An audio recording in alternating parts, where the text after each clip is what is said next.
Mariing itinanggi ng kampo ni suspended Mayor Alice Go na siya ang babae na nasa passport na ipinakita ni Senador Sherwin Gatchalian. Bukod sa kahawig, kaapelyido rin daw ng alkalde ang babae na galing China. Nasa frontline ng balitang yan si Dave Abuel. Ilang ulit nang sinabi noon ni Bamban Mayor Alice Go na isa siyang Pilipino at lumaki siya sa Pilipinas.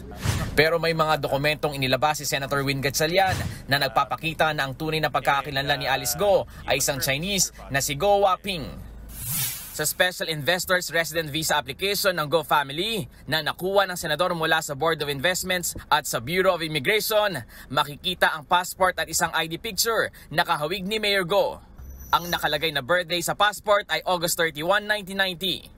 Iba yan sa ipinakitang birth certificate ng alkalde noon na July 12, 1986. Ayon pa kay Gatchalian, pumasok sa Pilipinas noong January 12, 2003 ang nooy 13 years old pa lang na si Go Waping. Pero sa China siya ipinanganak.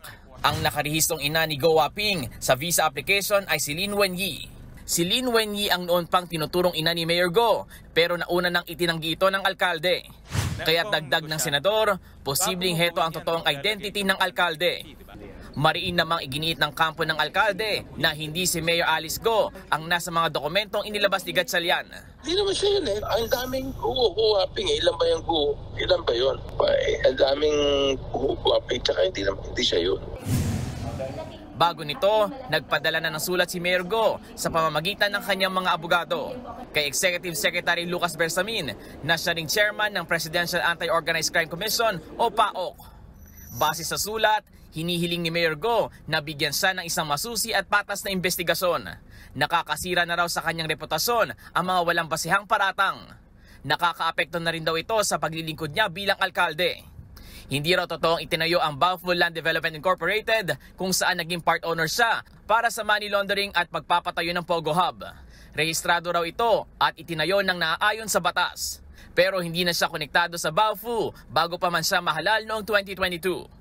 Giit pa ni Go, wala siyang kahit anong kinalaman sa kidnapping, illegal detention at human trafficking. Nakatakda ng sampahan ng non-bailable cases ng PAOC si Go, kabilang ang human trafficking. Nagbabalita mula sa Frontline, Dave Abuel, News 5. Mga kapatid, ako po si Ruth Cabal. Maging maalam at may pakialam sa mga may init at rumaratsyadang balita sa Frontline Express. Para maging updated sa balitaan, mag-subscribe lang sa social media pages ng News 5.